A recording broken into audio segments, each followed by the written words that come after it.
feel the blood creeping up from What's up, everybody? It's Common Sense Investor coming at you with another video.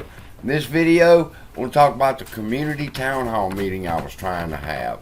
Now, it was my intentions to be live and live streaming on YouTube when we did this video. However, because of technical issues, we couldn't get it done. However, we did meet with Miss Diane, and here's what she had to say. Everybody, it's Al from Boston, and along with me, Mr. Common Sense Investor, is President and CEO of Hycroft Mining, Miss Diane Garrett. How are you, Diane? Welcome.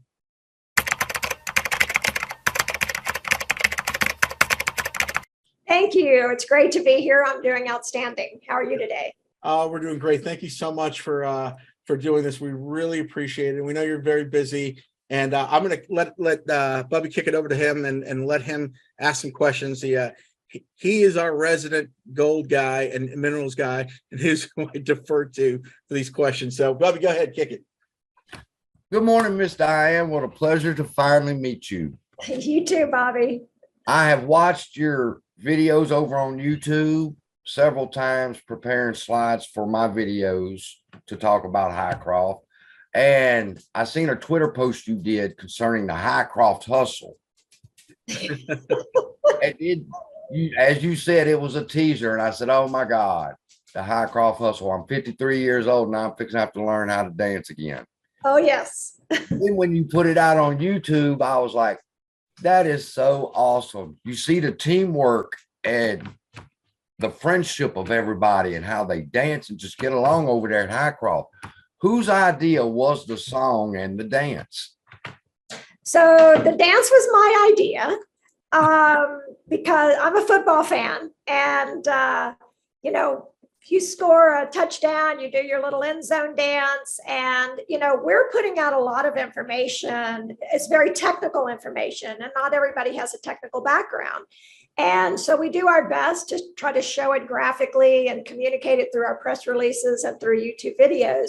But I thought, well, this would kind of be fun. We get excited, we high five, we do a little thing at the mine. And I thought, we need to do this for social media. We need to let everybody know that, yeah, we celebrate too the good news that's coming out for our shareholders. So the song was, we came up with the dance, and the idea was mine. And then the guys that videoed it for us put some music behind it. That's really good. So, Diane, I got a question for you. What is on the immediate horizon for Hycroft? What is on your plate right now? Okay. Yep. Great question. So, because we have a lot of news out and a lot of action going on at site. So let's try to condense it down into what's coming up. So Hycroft is a massive world-class size resource, as we all know. Our plan is to get Hycroft into production. Again, it's been in production off and on since the 80s. So we have two pieces to Hycroft. We have the heap leach area, which is the upper part of the ore body, which we call oxide and transition material, and that goes to a leach pad. The leach pad is constructed, we're permitted for it. We could be up and running in the heap leach operation in a very short time horizon. We just need to get the haul trucks in and start that operation.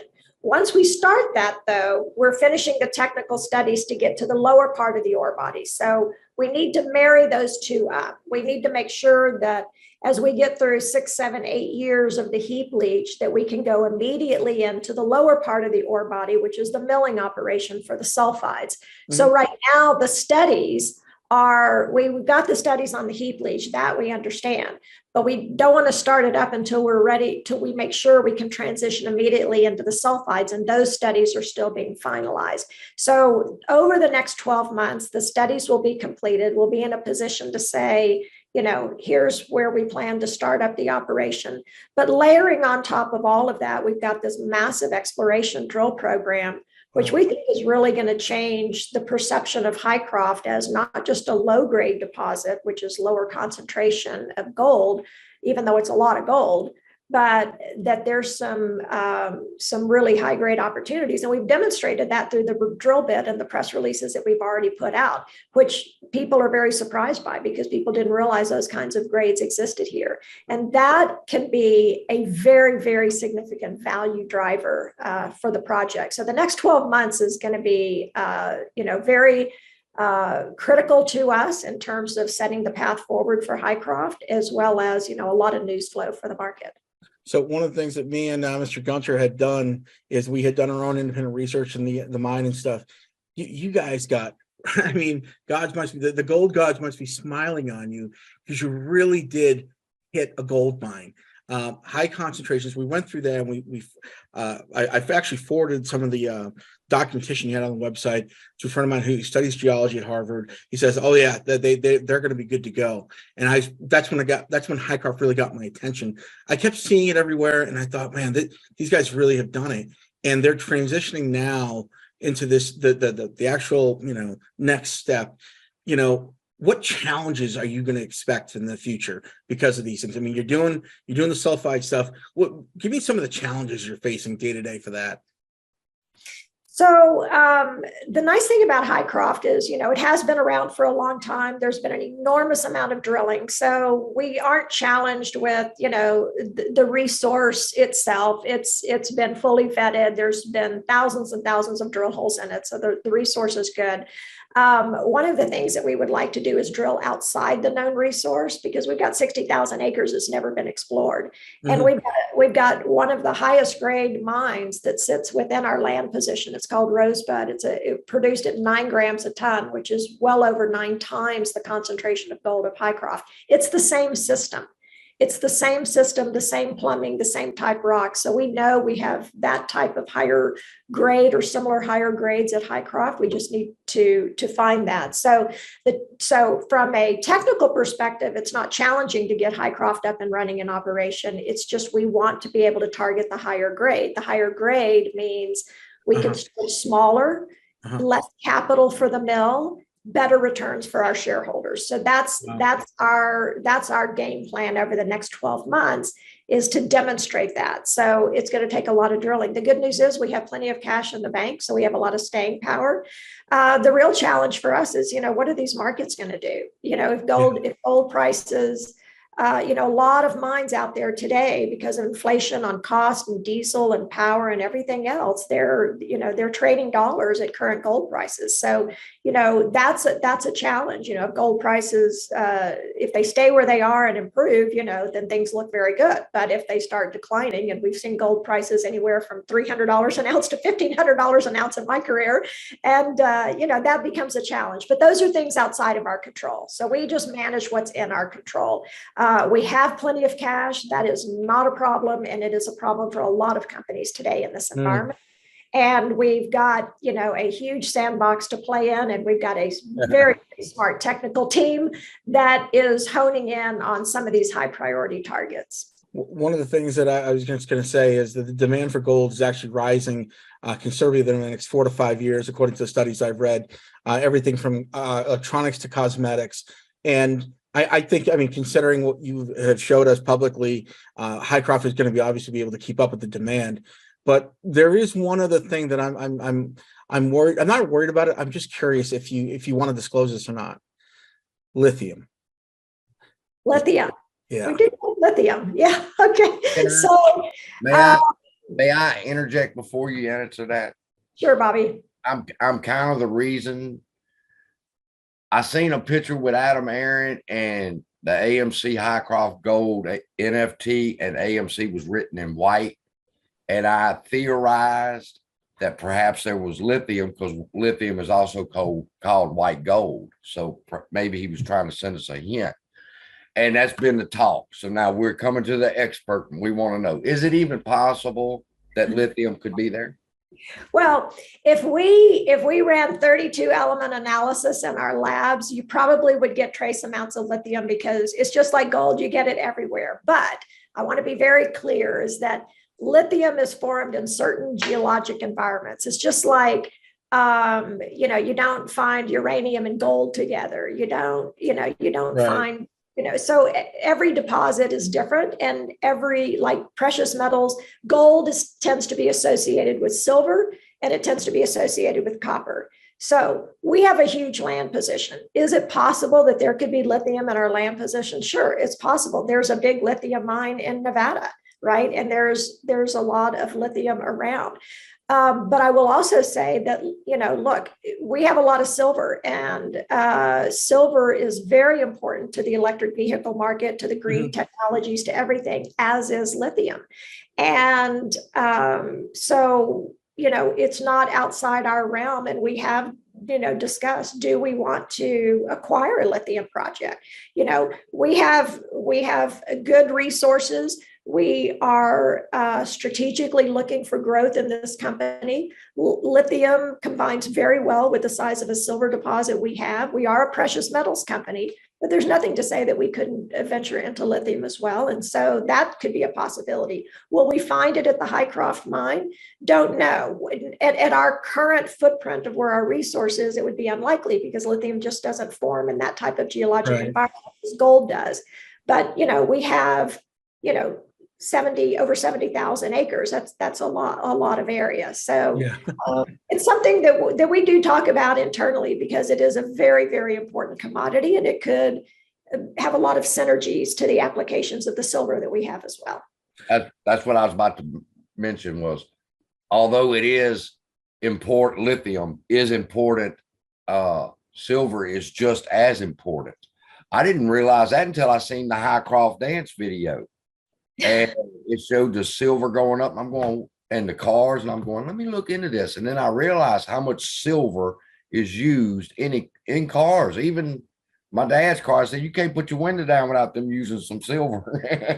That's exactly right. That's exactly right. And even for gold, people think, oh, well, gold, it's just coins and jewelry. But no, you can't even have an iPhone if you don't have gold, right?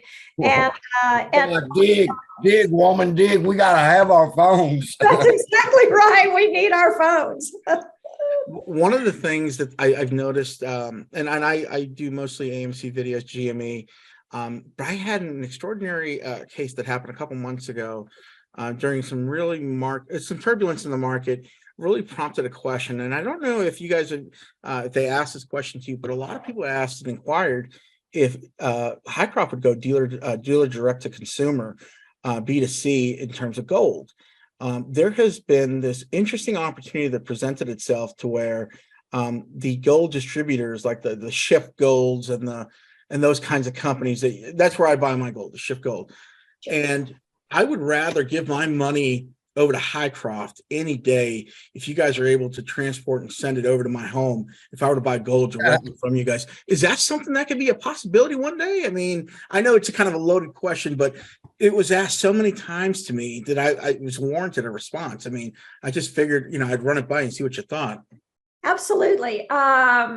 Yes, it's a possibility. In fact, at the last company that I ran, Remarco Minerals, we actually withheld some of our production, and we put it in bars and coins, and we sold it to our investors and shareholders. And it was stamped, so it came from the mine itself.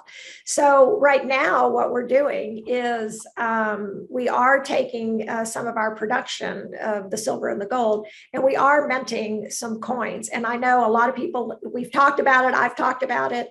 We've had a bit of a challenge. There's been a number of refineries that have shut down. Minting for a company, you got to get in the queue. And so we've had a bit of challenges just finding the right place to mint our coins. And we've got the designs all done, but you will see, and you can say that everybody heard it here, it will be very quickly, they will be coming off the press and available to the public. So that's terrific. Yeah. When we start up, and that's just, from residual gold and silver recovering off the pads. When we start up into the big commercial scale operation, absolutely, we want to make our commodities, our gold and silver, available to our investors and to the public, as well as selling it on the world market too. Of course. There's a lot of demand for gold. So just for clarity's sake, you're talking about Hycroft having the ability to press their own coins, and being the value of gold, you could possibly give that out as a dividend one day. Right. But we actually, so what we will do at site, which is what nearly every mining company does, is they produce what we call a doré bar. It's gold and silver or whatever, and then that gets shipped to a refinery where they separate it out, and then it gets sold onto the world market. We don't know where it ends up. So we will not actually, what we will do is we will take our gold and silver, and at that refinery, we will ask them to withhold a certain amount that gets minted and stamped in coins and bars so that we can then sell that to our shareholders. We won't actually be, we won't have a minting operation on site. No mining company does. Those are done through the refiners, but it will be our gold and silver, and we will do it in coins and bars. And at my former company, we did commemorative coins. We took ideas from investors of things they'd like to see on the coins. And so every year we do something a little bit different. So Are you guys a patriotic company? beg your pardon? Patriotic company? Patriotic? Yeah. Absolutely. That's what Okay. I like to hear. Our country. What a Good, great good, lead good. in for my, what a great lead in for my next question. Being patriotic and going to the moon. Okay. Not, I have a very keen eye, and I've noticed in almost every one of your videos, you wear a particular lapel on your shirt. I was wondering, could you elaborate Yeah. what the rocket ship means to you and why you wear it? The rocket ship, to me, it's my wink and a nod to our investors out there who follow us, to let you know that I'm thinking of you and we're working hard for you. But I also know that we're going to do outstanding things with this company. That's a great answer. Yeah. It's a perfect Great answer. It's a perfect answer because I get accused of conspiracy theory all the time. And I point out, look at her pen. And they go, dude, there you go again. I'm like, you heard it from her own mouth. It's a wink and a nod to her shareholders. There's a sense of mysticism behind Hycroft. There really is, because we see you guys making videos, we see you guys doing all these fun things, and it really piques our curiosity. And we're asking ourselves, when is Diane going to tell everybody that she's partnering with the Discovery Channel, and we're going to see Hycroft mining on their own TV show, like reality TV show in Nevada? Is that possible? Is that doable? Is that something that you'd be interested in if you had the opportunity? Can you hear me? We can hear you much better. Yep. Hold on. There we go. Oh, you can hear me now? Okay. Yeah, we had a lot of snow overnight, and it's pretty stable around here sometimes. Okay, so we're back on now, right? Yes, ma'am. We were discussing the TV show. Discovery, the reality TV show. Yeah. Okay. So we have, a lot going on at site, so we can't just have people coming in all day, every day at the mine. And I'm sure everybody appreciates that too. There's protocols, but one of the things we did recently, and you'll see it, it's in production now, but we did a virtual tour of the entire mine. So it's like you're in the truck driving into the site through the gates. We show you all the deposits, and we give you a real sense of what it's like if you were to be there. And then we do want to do, we love to have people tour the sites. We even do it with local schools and do a field day. We want to try to recruit geologists and engineers into our business. But sure, reality TV, we love to engage, through video with our audience and keep you informed of what we're doing. You really do have a cult following, though. You really do, because people love this company. Let me tell you, I've been fascinated with this company since it was first brought to me, and this love affair with gold, this love letter to a gold company is just a perfect segue to my next series of questions. Where do you see yourself in the next 5 years? I mean, are we going to be profitable within a couple of years? What would you say to the investors as well, the shareholders? Just kind of go through that. Sure. And I really appreciate that question, because I think we have a lot of investors who may have not been in the gold sector before or the mining sector, and we've got a lot of new people. And then we also have very sophisticated institutional investors who've been with us and who do nothing but invest in this space and have their entire careers. So what I want to say to those who may be new to the gold space or to the mining space is there seems to be a misnomer that until you're in production and generating cash flow and producing ounces, that's the only time your shares are going to go up or you're going to have any value. At my former company, we went from a $20 million company to 1.3 billion before we ever had permits, before we were ever in production. That's the power of drilling and discovery and turning a project into, more than it is today. So we have 20 million ounces. We don't necessarily need more ounces today. 20 million is like a 17-year mine life or over 15-year mine life. It's a lot of ounces. And we know it's still growing because we haven't found the limits of the deposit. But through the drilling that we do, identifying these higher grade, these what we call feeder systems, the plumbing that is creating this 20 million ounces that's much higher grade. Those are the types of things that can really move the stock in a very significant way. So there's two points in the evolution of a mining stock where shareholders can reap enormous benefits. One is through the drill bit of either having a discovery or, in our case, having a new discovery outside the existing resource, or finding this plumbing system, this feeder system to Hycroft. So that's one, and that can move your stock in amazing ways. And the second is getting into operations. And that's what we're focused on right now, is finalizing the technical studies. So, for example, these technical studies, they don't make for exciting news flow, right? I mean, it's just a lot of heavy duty engineering work. We're testing the ore to find what's the ultimate grind size. There's a certain size that you grind to that liberates the most amount of gold. What is that? How many tons makes the most economic sense? And all of this is driven for our shareholders. What is the best return for our shareholders' money? So all these studies take a long time and they're necessary. So there's two drivers again. One is through the drill bit and exploration, and the second driver is when you get into operations, and that is our focus right now, is to get Hycroft back into commercial scale operations. We just have to wrap up the technical studies on the sulfides, because the sulfides have never been mined in the past because everybody was mining the upper part, which is what you do.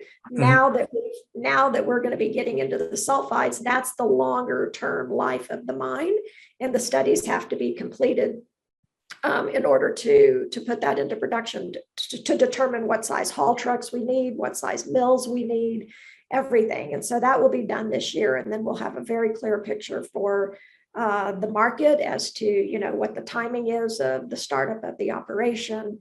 Like I said, the heap leach portion of the operation, we could start up in less than a year. And so that's very easy to get into, but you don't want to start a heap leach operation and only have it go for 7 years, and you're not quite ready to go into the sulfide operation at the same time. So that's why you got to do work up front so that you have a very smart plan when you ultimately start it up.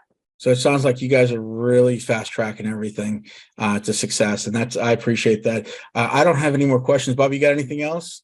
Yeah, I have one more, and I like the way she ended her last comment with the leach pad operations, because that's what is concerning.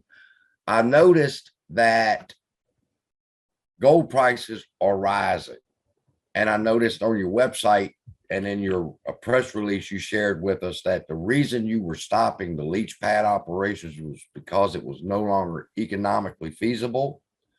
With the price of gold rising, do you see perhaps restarting that leach pad operation that you've shut down on that part of the plant, and will it produce anything for you? So on the leach pad itself is just gold and silver from the prior operation that ended in 2021, right? So that's gold and silver to recover off the pad. So we're not putting new material on the pad. And as we recover it, what we did is we stopped putting solution to the pad, because at some point it costs more to pay for that solution to put on the pad than you're ultimately recovering getting off. And you have to put in, all the people and everything that goes along with that. So we're just what we call draining down that pad from the prior operation. The leach operation that I'm talking about starting up would actually be the mining of the new leach pad material and then be putting on top of the leach pads. So those are two different things. The leach pad operation itself and these gold environments, we can start that up We just need to assess, how much we're going to be mining. If we actually could mine what we have today out in 3 or 4 years, but we need to make sure we can go right into the sulfides as well. So that's the focus. The leach pad is not economic just because we're draining down. We're not placing new ore. So we're just getting the remnants off the pad, if you will. Does that help explain that? Yeah. Oh yeah, absolutely. And one more question and then I'm through. There's one particular YouTuber who talks down and says that Hycroft is a long-term investment, that it's not something you should really concern yourself with right now. If you were to talk to possible investors, what would you say would be a reason to invest today with your company? Okay, so to be clear, I don't give investment advice because everybody has their own investment advice. I am a very large shareholder of Hycroft. And, why do you want to own Hycroft today? Yeah, we're not, you're exactly right. We're not in operations yet. We hope to be in the very near future, and we'll have those plans out in 2023. But, why would you invest today? Because if you're a believer in gold going up and silver prices going up as we do, we are highly leveraged to commodity prices. So as gold and silver move, our stock will move too, because people want to invest in operations that are very large scale, check. In very stable jurisdictions, check. We are in Nevada. We are also permitted for milling and heap leach operations, so check. And we have a team in place ready to go. And we have plenty of cash in the bank for staying power. So our stock can move based on commodity prices. Our stock can move based on drill results. Diane, thank you for taking the time to sit down with us to answer our questions and put all of our fears and anxiety away. From what I can gather, you're well on top of things, that you are really transitioning into the action and the operations for 2023. I'm excited. I really am excited about what this company can do in the future. And I'm excited to see you lead the company from the direction. Please continue to keep us updated and informed. We love hearing from you. We love the videos. We love the morale boost that you provide to the shareholders. That's when you're sitting around waiting, and we see that a company is not only working, but they're engaging with the shareholders. It's a tremendous, tremendous morale boost for us who are putting our faith in our fidelity, in your abilities and stuff. So it's a huge thing for us. So thank you for that. Well, and I want to thank you too for the opportunity to speak to you and to your audience. And thank you. If there's things we can do better to keep everybody informed, please do let us know. And would look forward to talking to you again when we've got news out, or anytime you just have questions. And I just also encourage people, I'm available. My phone number's out there. My email's out there. We've got 2 sources that you can send email questions into, and a lot of people do, and I appreciate it. And I respond personally to all of those emails. So we thank everybody for your support. We thank you for this time today to be able to share more about our exciting story. Wonderful. Diane, Garrett, Hycroft Mining out of Nevada. Thank you so much. Thank you, Al. Bye, Bobby. Frostbite, they feeling I could tear you apart, or I could go heal them. Don't believe in fate, don't believe in ceilings. I just need a taste and my mind starts peeling. I don't pace myself, I grind on kneeling. Got lust for change, I just love the feeling. I ain't gonna give up. Got too little time, I'ma live up. Head down, push forward through the tough times, cause anything worth doing is a tough climb. I ain't gonna give up. Got too little time, I'ma live up. Head down, push forward through the tough times, cause anything worth doing is a tough climb. Cause I'ma live life for the fight, yeah, I'm here to get it. I got drive, got sight, always have a vision. I go by at night, I be in my feelings. I'ma be fine, need time, and I'll soon be winning. I live life for the fight, yeah, I'm here to get it. I got drive, got sight, always have a vision. I don't lie at night, I be in my feelings. I'ma be fine, need time, and I'll soon be winning. I can feel the blood creeping up from the heathens. Got will, got fight, got pride, got reason. If they wanna go eat, then you know I'm gon' feed them. If you're coming for me, hope you're ready. ready for a demon.